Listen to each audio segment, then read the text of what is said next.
Welcome to episode 32 of the Tax Professionals podcast. In this episode, guest Grahame Jackson, an ADIC qualified tax partner, helps you to become better at providing tax advice by understanding the two types of tax advisor from his experiences and which one is best in any given situation. Welcome to the Tax Professionals podcast, the podcast dedicated to helping you improve your tax career. Here's your host, Jack Bonehill. Grahame used to run a family printing business before training to be a solicitor and becoming a tax partner for Gibraltar-based law firm Hassan's, which is his current role. Over the course of his career, from business owner to now, he has been and still is on the receiving end of many pieces of tax advice, and he put a post on LinkedIn where he explained that he tends to see two types of tax advisor, broadly speaking, a technical advisor and a practical advisor, which is the main topic of this episode. To help you become better at providing tax advice, in this episode, Grahame shares what he has learned from working with so many different tax advisors, his thoughts around the circumstances in which each type of tax advisor is best, tips around how to provide great tax advice, and how to become a trusted advisor so that you can add maximum value to clients with your advice. Grahame is ADIC qualified and co-hosts his own podcast, International Tax Bites, with Harriet Brown, a tax barrister. The podcast explores concepts and issues in international taxation and is available in all the popular podcast platforms. Grahame and Harriet have also co-authored a practitioner's guide to international automatic tax information exchange regimes, which will be published by Spirimus Press on the 1st of September this year. It covers FATCA, CRS, MDR, DAX 6 and TIEAs. They want this book to be as useful as possible to many practitioners and to be the go-to to reference work in this confusing field. A link to Grahame's podcast and the book will be in the show notes for this episode at thetaxprofessionalspodcast.com/TTPP32. That's thetaxprofessionalspodcast.com/TTPP32. Just before we jump into the episode, I would like to mention the Tax Professionals Book Club, where you can read business books relevant to working in tax and discuss how you can apply what you've learned to working in tax with like-minded tax professionals. Topics covered so far are productivity, creating a career that you enjoy, and how to read and digest information more quickly. Upcoming books are going to cover negotiation skills and how to build good habits and break bad ones. You can get further information by heading on over to thetaxprofessionalspodcast.com/book club. And if there's no spaces left when you have a look, but you're interested in joining, please get in touch. Without further ado, let's get to it. Just to start off the episode today, could you give us a bit of a brief overview of your career so far, kind of where you started and where you are now? So I've actually had two careers. I left university in 1993 with a degree in English and philosophy. And then I went to work in the family printing business, which was a small business with, I think we had 6 people. At the biggest we turned over, £250,000 or something like that back in the 90s. So we weren't very big, but we did deal with some very large and global companies. We dealt with Maersk a lot. We dealt with a company called Sea Containers, which doesn't exist anymore, and the Orient Express. So we were a small company providing high levels of service to big companies. Working in sort of being able to sell on service rather than on price. And then when the changes that were going on through the printing industry at the time sort of became apparent, my father and I thought, well, we should probably get out of this. And then I ended up moving to Gibraltar when that had unwound itself. I moved to Gibraltar in 2002, didn't have a job, just thought, I'll go make a new life in Gibraltar. And I ended up getting a job with a fiduciary company called Line Group, which is part of the firm that I now work at, and as a company secretary. My first official title was probationary trainee junior company administrator, or something equally long. I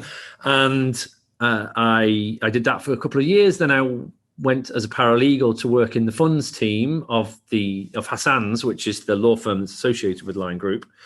And then for family reasons, I returned to the UK and I worked in a high street firm in Hartlepool, Peterlee and Wingate, doing general high street work from wills to conveyancing to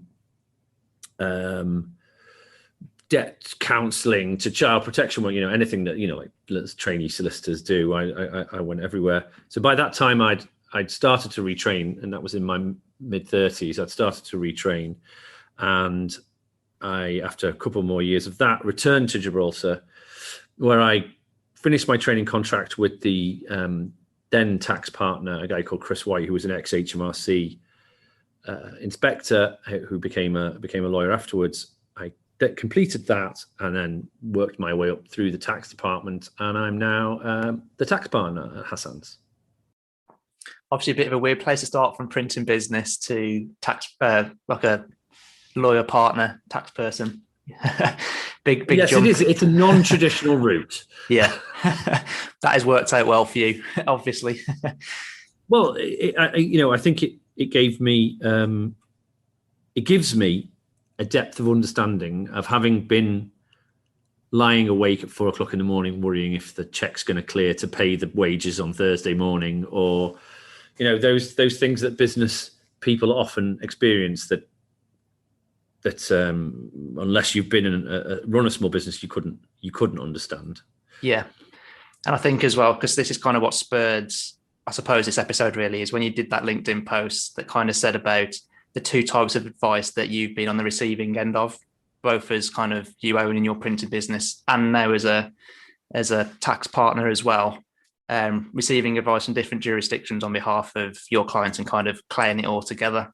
So I think So just to explain that, my role right now, I have like almost a split practice where I am I have fiduciary roles where I act as directors and I act as in that sort of capacity. So then I am the client, but I also give advice to clients. So I receive advice and see the kind of work that's being turned out by fellow professionals, and then I have the opportunity to learn from the mistakes of those professionals when I turn out my own advice. So yes, it's quite interesting to see to be both provider and the person provided for. Yeah, and so we'll jump on to that in a minute. I just want to mention first off, give you an opportunity to just talk about the podcast that you actually co-host as well, which is also related to tax. Could you just tell us very briefly about that?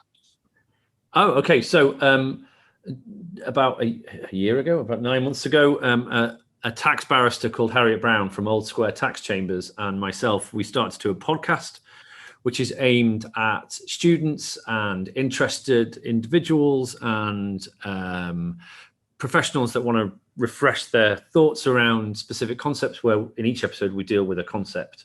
So the first episode that we did was corporate tax residence, and then the last one we did was the badges of trade test, but it has generally an international flavor. It's called International Tax Bites, BITES. Don't put BYTES, you get one of the big four. I can't remember which one. It's available in all good podcasting outlets. And no, we've had a really good response to it. We've got listeners in 62 countries now. And every time a new country appears on the list, I get super excited. So coming back to then you being on the receiving end of advice then. So in your LinkedIn post, I thought it was quite interesting. You kind of said there's almost two types of tax advisors that you see. One, which I'm kind of calling the technical tax advisor, and one that I'm referring to as the practical tax advisor. So that might not be the most perfect terms for this, but we'll go with it for the purpose of this for now, unless you've got better ones. So could you just tell us a bit about each one, kind of, I suppose, what you think each one of those are, what the features of them are, and which one you kind of think is best? So to a certain extent, it depends on the audience, but I would lean more towards the practical in nearly all cases. But let me just walk you through what the characteristics of each are. So the technical advisor that we're using that term, the technical advisor will write a highly technical, highly referenced piece of work. We'll have lots of sections, references in it, lots of abbreviated act names, and and things in brackets with inverted commas around them, and it will basically just repeat the law at you. And then the practical advisor, what he will do, he might very well make the same references in his or her piece of work, but he or she will have an understanding, a depth of understanding which the technical guy hasn't got. He will see the business that is on the receiving end of the advice for what it is, what its objectives are.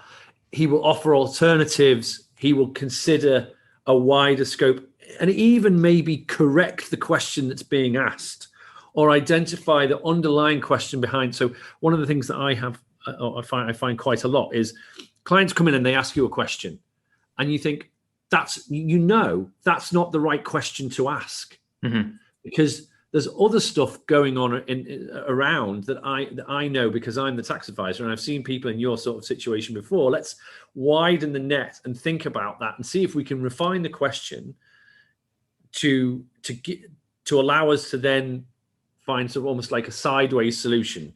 They come in, sometimes they think they know what the solution is. They ask the question because what they want is for you to confirm what they think. But if you take a more practical approach, you'll go, okay, like let's go back to basics and like really understand the situation properly and get an understanding of your business, of your life, of how things work, and then get a proper overview of it. And then say, okay, right, ultimately, you're asking the wrong question, or the solution you think you found is a solution to a problem that isn't quite the real problem, and we'll find another way to do it. So that's one of the characteristics of the practical guy. He will dig down into the scenario, into the factual matrix better than a purely technical guy, because the technical guy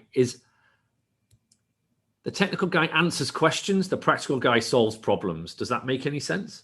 Yeah, no, it does make sense. And I suppose really people probably fall a bit on a scale between the technical and the practical one. I don't think anyone probably fully falls on the technical side, and no one probably equally fully falls on the practical side, but somewhere in between.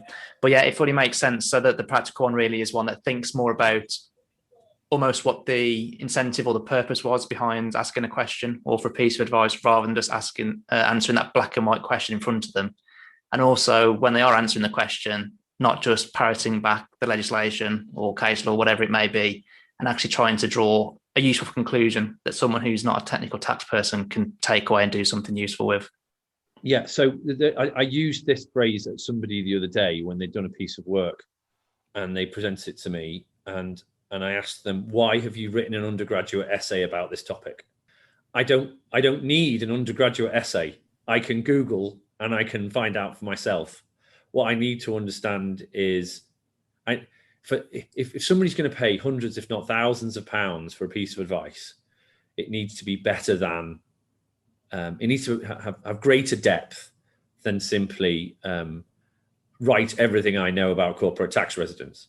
You need to be giving practical pieces of, so I was doing a piece of work today. I wrote 10 pages around a proposed business startup that I'm advising. I didn't put a single reference to a section in any law in it. I explained what the law said, but the client is a lay client. He doesn't need to know it's section 45 or section 73(1). And what he needs to know is what it says in terms that he can understand. And we'll come on to my test for how understandable something should be. He needs to understand what it said, what I'm saying, and I need to give him enough information for him to ask questions afterwards, but to understand why I've taken the line that I've taken. And do you want to say what your test is now? I've got a feeling what's about to come out. So, just for anybody who's listening, Jack and I had a chat on the phone before when we were arranging this, and I explained that when I write a piece of tax advice, I like to imagine what my 65, well, he's 96 now, but when he was 65, what my father, whether could my father understand this when he was 65 and still in business? He's like a reasonably intelligent guy. He's reasonably, he understands terms and concepts if they're explained to him. He picks things up, but he's not a lawyer and he's not an accountant. So if I can explain it to him, then any other client in business should be able to understand it.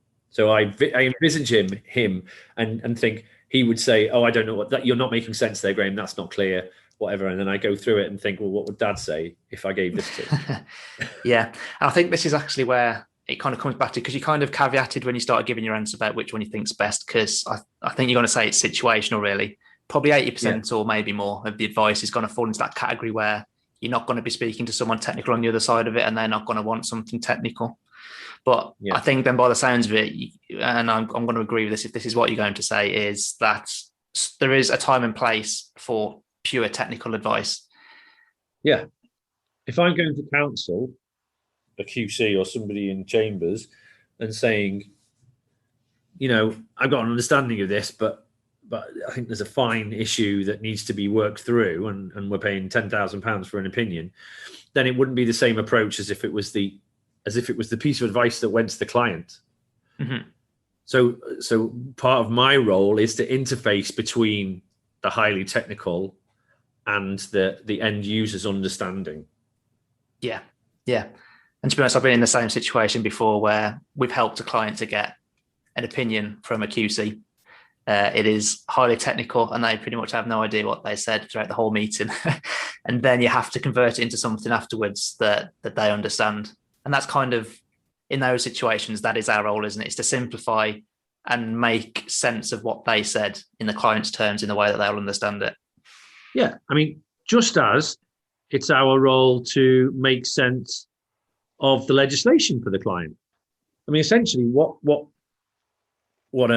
counsel's opinion does a lot of the time is it interprets the case law around a piece of legislation, so or the common law. So they're essentially giving the technical side of the law, and then me as a solicitor, because I'm a solicitor, by the way, and I think you're an accountant, right? Well, tax advisor. I hate being called an accountant, so I'm quite. You work for I do work for an accountancy firm. Yeah, you work for an accountancy firm. Okay, so I'm sorry about that. I knew you worked for an accountancy firm. So when a barrister gives us the technical work in his opinion, a lot of the time, and my role as a solicitor in the traditional interfacing between the client and the barrister role is to almost distill that into common language. And you as a chartered tax advisor, you would be performing a similar role on occasion, I'm guessing. Mm-hmm. Yeah, we do. I mean, it doesn't happen that often, to be honest, because most clients are happy with not paying like £20,000 for a QC opinion and the instructions that go with it. But yeah, where they do, then we do exactly that. So I think that's something that maybe the difference in our practices is that because I'm in Gibraltar, and we deal across jurisdictions a lot, and a lot of the time we're going back to the common law. So if you've got a jurisdiction like Cyprus that's got a common law base, or Malta that's got a common law base, and it's interacting with Gibraltar, and then it's also interacting with the UK and possibly Canada's thrown in there as well, then you need access to that barrister style expertise to drill down to the case law and yeah.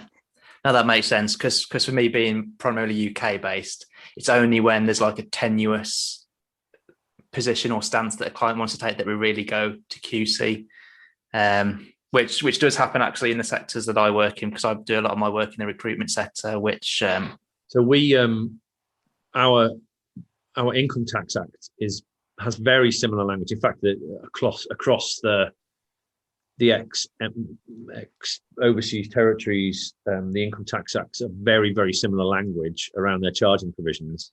So we spend a lot of time looking at Hong Kong cases about territory and scope of charge, but the same language is included in St Helena and the Falkland Islands, and there's still echoes of it in Malta. And so we form part of a wider family, I suppose, of jurisdictions that look to this same language. So we would use barristers quite a lot for things like that. Just having a little bit of think about then the type of person that generally tends to be more technical, because I know early on in my tax career, and I think it's much easier to be in kind of this position when you're more junior, it is obviously easier to give something that's just purely technical. There's less risk involved. You don't really have to draw any conclusions. And if you're just stating what the law says, then it just feels a bit easier. And you also feel a bit like you are giving the answer, particularly at junior level, I think. I know I used to feel like that, but with experience, I've definitely moved away from that to see what the client actually values more in certain situations, etc. Do you think there's kind of, I suppose, more people that are susceptible to providing just technical advice in all cases? For example, let's say it is people that are more junior. Is it people that work for a particular size of firm where they're trying to manage risks?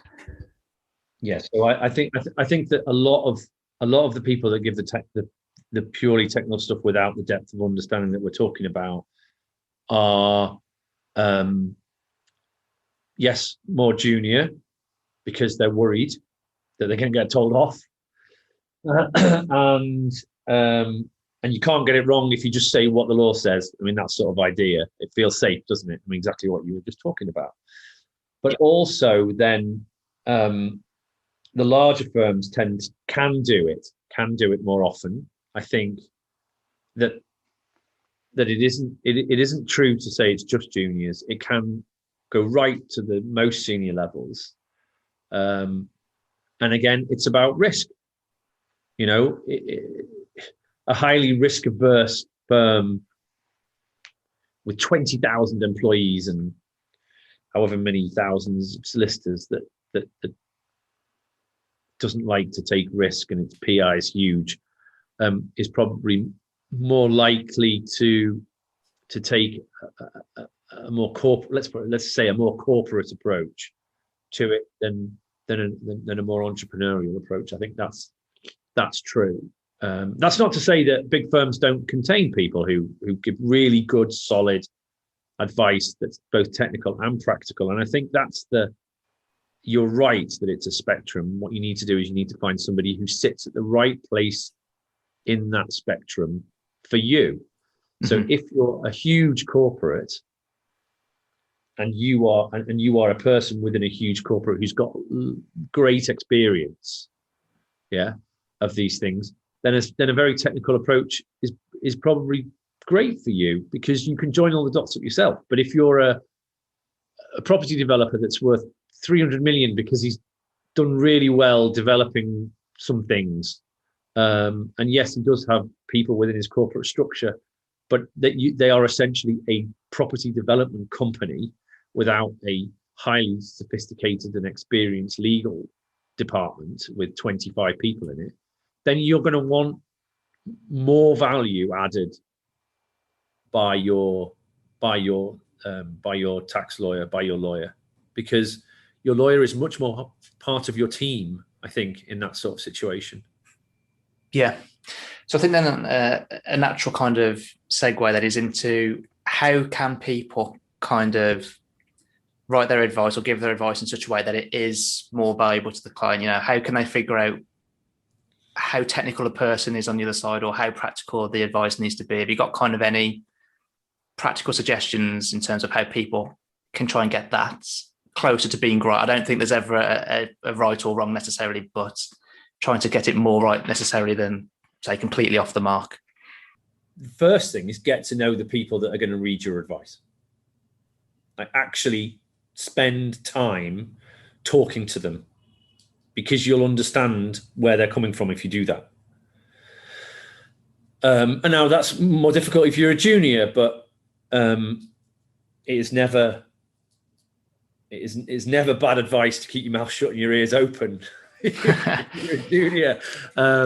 So, you know, sit in the room, work out who is the person that's going to be primarily acting on the advice that you give.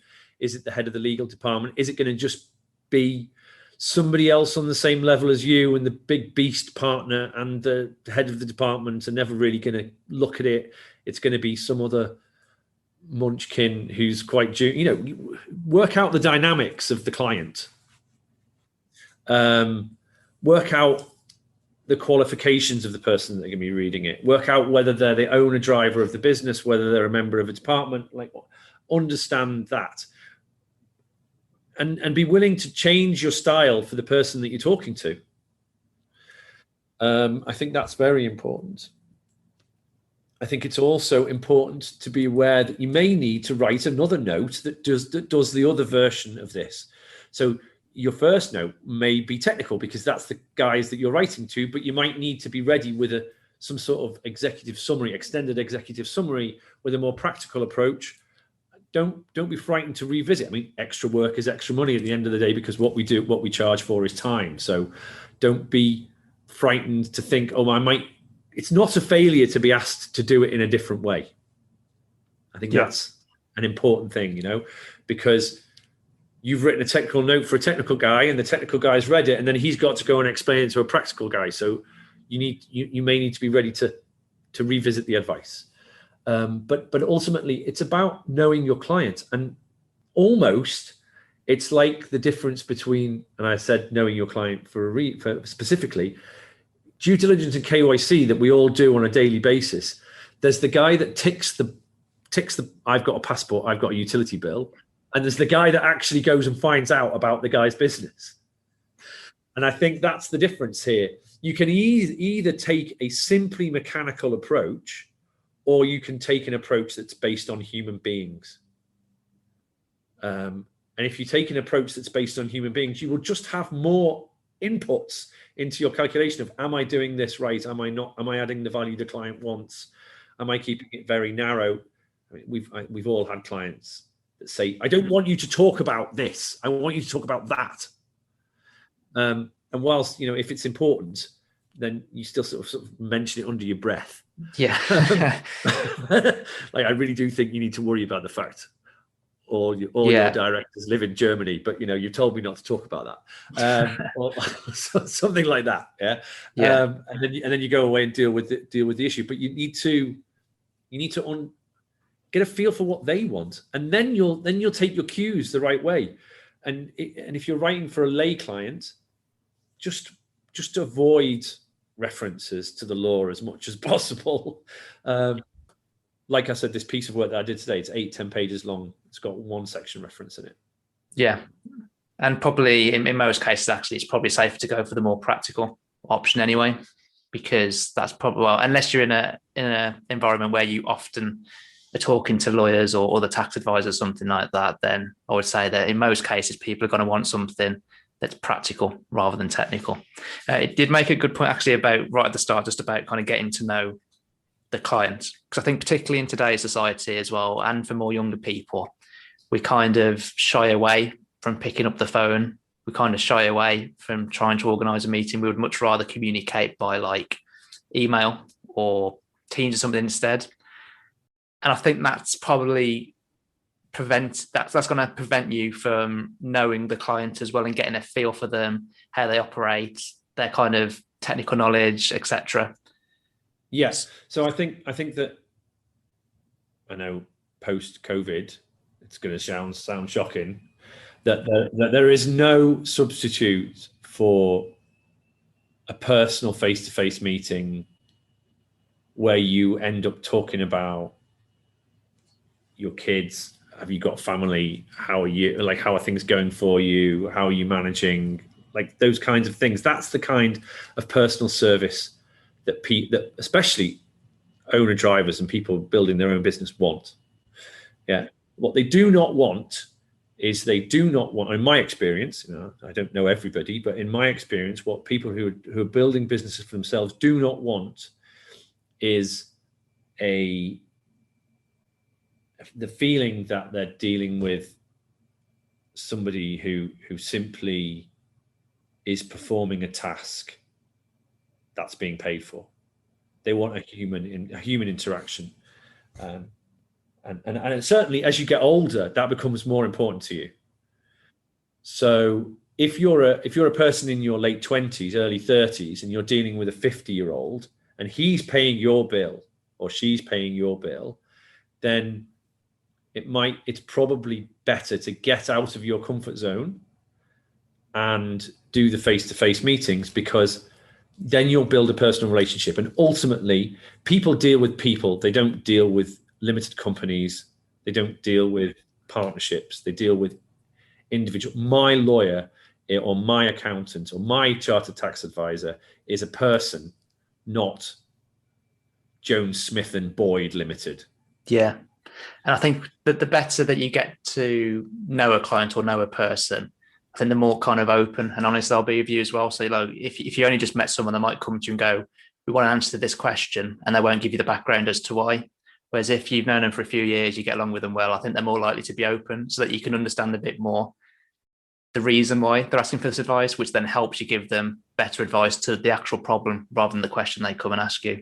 Exactly. I don't know if you've ever had this feeling of clients editing the information they're giving you in front of you.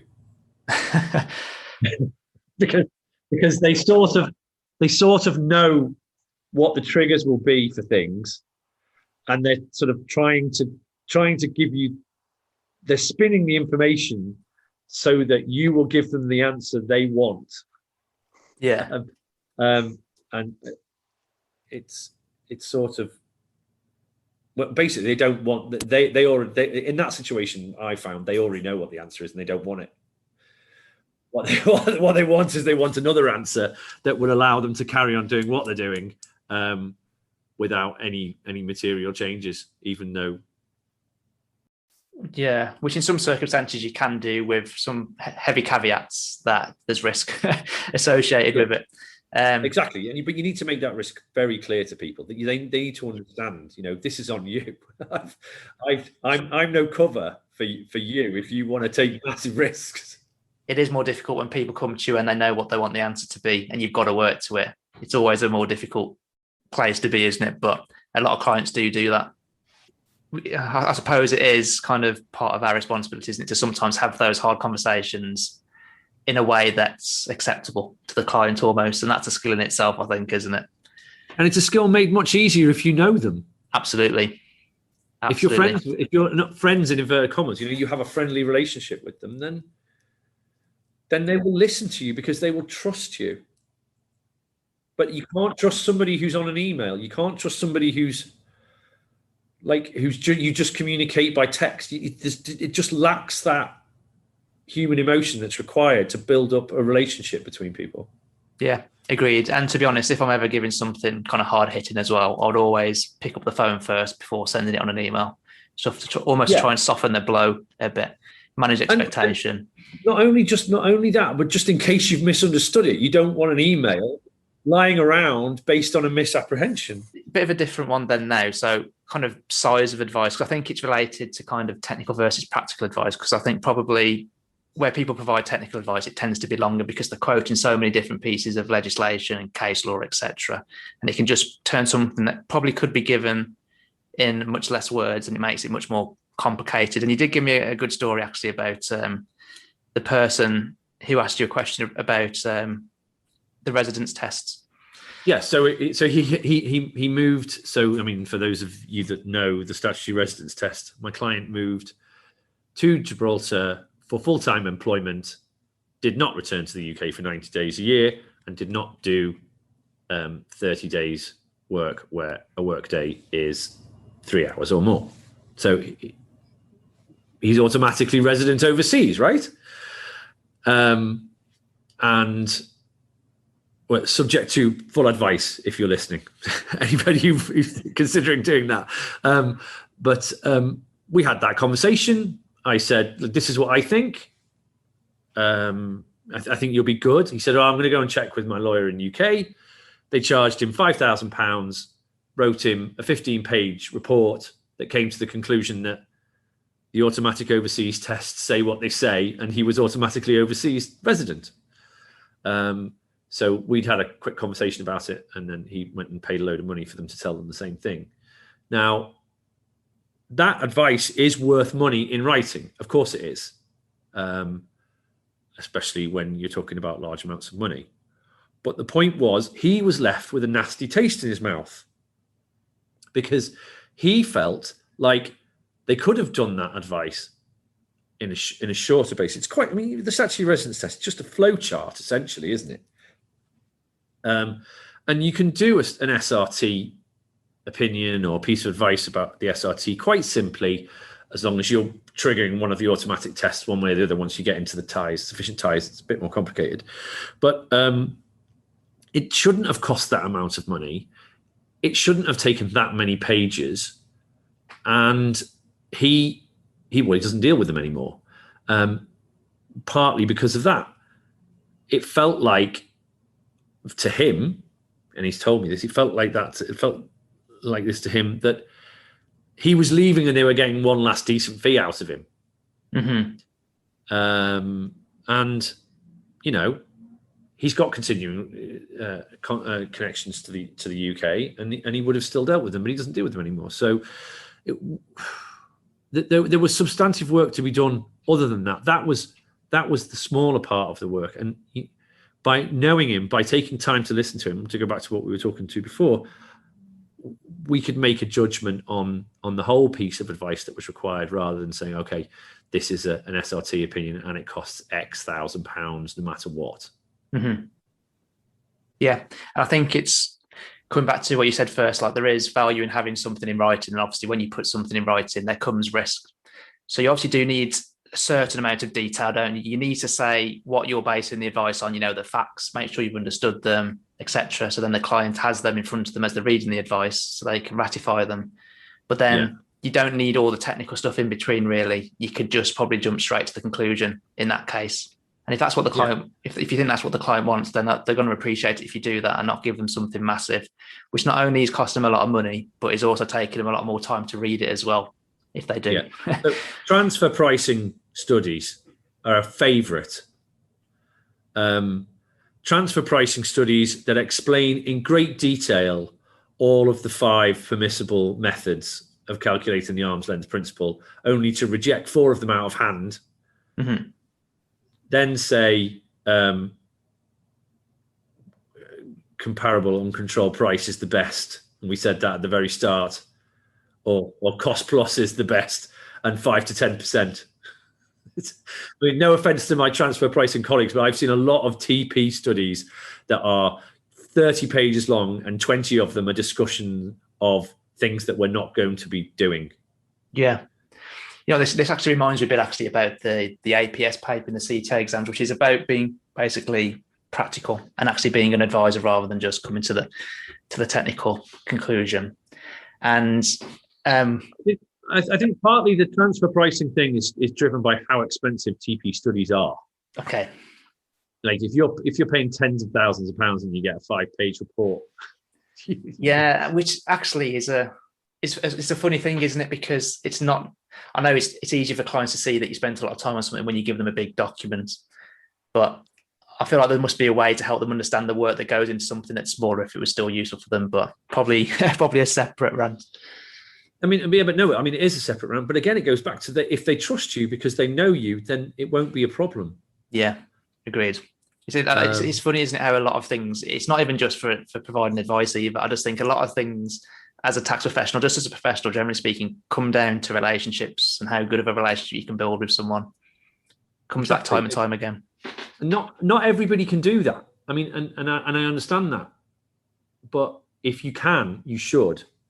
And don't put your, I'd rather communicate in writing ahead of the needs of the client. I think that's an important thing for the generation that's coming through. Or work out a way of doing it another way. If WhatsApp works for you and WhatsApp works for your client because he's the same age as you, then build your relationship that way. But it's about remembering to send an email saying, "How are you doing? What's going on? Is there anything I can help with?" Not in a like an evangelistic, preachy, selling way, but sort of like, are there any things that are coming up that we might be able to help with? Don't being comfortable in your own skin. I think that's a skill as much as anything else, to be honest. I think the important thing is when you're sending those type of emails is have the client's interest at heart, really. Do you feel like they need help with something else that you can add value for? Don't just try and sell them something for the sake of selling them something or get in contact with them to try and sell something. I think you genuinely need to have their best interest at heart. Yeah. No, so I mean, you need to be careful not to come across like a salesman, because you're not a salesman. You're a trusted advisor. Yeah. But as part You of being a trusted advisor, you have to go through that stage of building a relationship, don't you, at the same time? Yeah. And it's one thing I would say to the people who are more junior, start with people who start building relationships for the future. Mm-hmm. Get to know people who will one day be good clients. Yeah. So invest time in the junior guy who works for the CFO, who might be a CFO in 10 years' time. Yeah. Yeah. No, I completely agree with that. Although I would just probably take it further is I just try and build a good relationship with literally everyone, try not to burn any bridges. Exactly. Of course. I mean, it's just nice and polite to build relationships with people. But if you're going to, I think that's what I'm driving at. You need to understand that the relationships you make when you're 25 may still be in place when you're 45. Yeah. And will 100% come back to impacting the advice that you give someone. If you've known someone for 20 years and you've got a good relationship with them, you're going to know exactly what they want. Yeah. You can sit them down and say, look, Dave, pay attention. Yeah. And you can do that with some clients once you get that relationship. And it probably sounds mad to some of you listening who are much younger, because I would have felt like that at some point. But when you've spoken to a client almost every day for like 3 years or something, you can be that blunt sometimes. Picky characters, though. and sometimes you need to be, because sometimes they need to be disarmed of their illusions. And that's the honesty that's required of a trusted advisor. You can't trust an advisor that it can't be honest with you when you're doing something wrong. Yeah. And although they might be frustrated at the time because it's not the answer they wanted, they will appreciate it in the long run. Yeah. Or they're not worth having as a client because they're willing to ride roughshod over what you're telling them. So one of the things that I found personally difficult, again, particularly when I was more junior, is kind of getting the balance right between giving enough information so that someone can understand the advice you give, but not giving too much so that it kind of like just bogs down the advice. And then also obviously actually giving it something practical to the client at the same time and managing risk, etc. Kind of, what are your experiences in this regard? And have you got kind of any suggestions or tips to try and get that balance right? It's really difficult. I think it's a skill that it's like a muscle that you develop over time. You need to listen to the people around you. So as quite a junior person, somebody will be reviewing your work, hopefully. So you need to listen to them. And if you've got the ability to, like, say there's 2 or 3 people above you and you're doing a piece of work and you can give it to one to review or another to review, try and give it to the person who you think would produce the piece of work that you would like to produce. Try and identify the people who you can learn off better within your firm, because everybody knows. I mean, let's be honest. Everybody knows, looking around, the people that they work with, who is the one they want to emulate, who is not the one they want to emulate. Get yourself close to the people that you want to emulate and learn as much as you can from them, because they've already been through it and they've learned it the hard way. Read other people's advice as well. That's another thing I would advise. If you see pieces of advice going out and you're copied on an email or something like that, take it almost as a how-to guide. Have a look at it. Work out whether you like it. Work out what if you were the client, that client, with all the things you know about that client, what you think they would or wouldn't like about that piece of advice. Almost mark the advice of other people and try and learn from what you see of it. And you'll start to spot patterns, and you'll spot this practical versus technical thing, and you'll be able to work out what is it they're doing that's different. How have they gone that extra level? I think it's a really good point, yeah. Because I used to do something similar. I didn't do it on a lot of things, but I did sometimes. And I used to spend a lot of time with the partner of my team in the car. And that would be the time where I would kind of try and ask why they approach something in a certain way. Because I think it's all well and good seeing what the outcome is, but almost understanding the thought process as well at the same time is exceptionally useful, particularly when you might have seen 2 pieces of advice written by the same person, almost on the same topic. but in two completely different ways. I think for someone who's more junior, it's very hard to understand why that might be done. Whereas getting the background from the person who's written it as to why they've done that, maybe it's because they know the client and they know that this person likes things set out in a certain way. Maybe the person's more technical. Maybe one person needs more reassurance, whatever it is. If they can explain to you that's why they've made the decisions to lay that advice out or write it in a certain way, then I think it's going to help you to develop your own thought process for doing it yourself in the future. Absolutely. If you work in a firm of 10 people, and you've got 10 resources around you. Go and use them. They're like walking libraries. The guys with 30 years experience have seen it all before and know it all. Not they don't know everything, but they know they've had difficult clients, easy clients they're friends with, clients that don't want anybody to talk to them except on a Thursday after 2:00.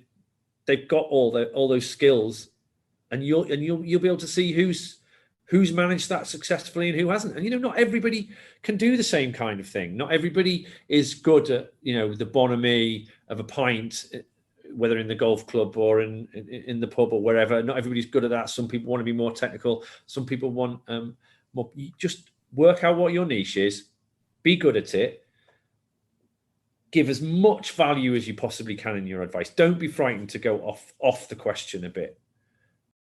Yeah. I think it's a good point, actually, that you almost need to figure out who you are as an advisor in a way, because, your long-term goals might be to be that technical person within a firm that people come to, the one who knows the answer to everything and can give them the references, etc. And if that's the person that you want to be, then, being technical and working on that skill, there's nothing wrong with that. But if you wanted to be, say, a tax partner instead, where you need to be more practical and you need the clients to value you and have that trusted relationship, then you need to work on being more practical. So I think almost knowing your end goal as well will help you to know where you're heading. So then you can kind of work on getting there now and not waste your time almost climbing like the wrong ladder. Exactly. So you need to think about who you are. Yeah, you're right. Which is hard, isn't it? It is hard, but then going back to what I used to do as a printer when I was like, I was like, there was only 6 of us. My dad had gone on semi-retirement. I was the salesman, the accounts team, the paper buyer, the whatever. I did everything. I opened up in the morning, locked up, first in, last out in the morning and evening, and ran printing machines and did all that. So I had to do everything. But essentially, what I learned was the best way for me to be a salesman, in inverted commas, which is essentially just interacting with clients. That's what being a salesman is. And every interaction is a sales opportunity. Every time somebody rings up to ask you a question, if you appear to be confident and knowledgeable, then you are reinforcing the sale to the person that you're dealing with. Yeah. And every time you avoid a conversation, to go back to what you said about people would rather do it by email. Every time you avoid a conversation and send an email, then what you're actually doing is you're undermining the sale, I would say, because you're spurning an opportunity to build a relationship. So I think that it's important to have experience of as many different things as possible, and then you will eventually just work it out. You will work out what you are. You will fall into being the guy that remembers things. People go to the guy who has the super technical knowledge because they know he's got super technical knowledge, and he's just good at that. And there's one there's a guy in my practice that works very close to me. I'm sure there's a guy in your practice that's exactly like that. I don't know what the section in the Contracts and Torts Act is that says that you can assign things by notice, but I can go and ask him and he'll know off the top of his head. And when I think about his personality, that is what he should be doing. Yeah. He's just that kind of person, and that's great. We need a wide variety of talents and diversity of intellect and approach. Yeah.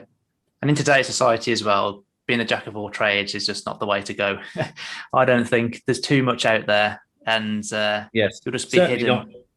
Certainly not in the UK. I mean, we are blessed in Gibraltar by the fact our tax law is probably about 150 to 250 pages long Okay, yeah, well, do count your blessings. Because you should Yeah. probably know ours is nothing like that. I No, think I've there's got a copy of 5 the yellow book. yellow books, and they've all got like probably close to, if not more than 1,000 pages in them.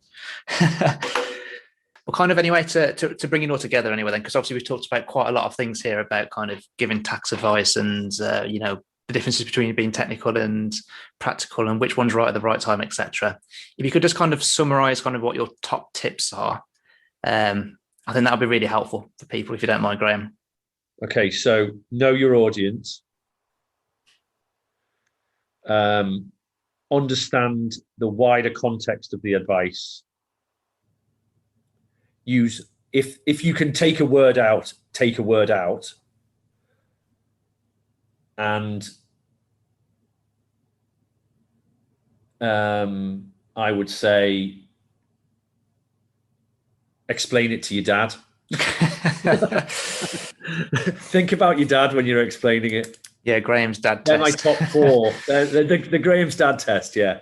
Hello, Jerry, if you're listening. Probably doubtful. Yeah. So, well, no, he's a big fan of the Tax Professionals podcast. So I would say that, but also we haven't really touched on it. The plain English language. Don't try and sound clever.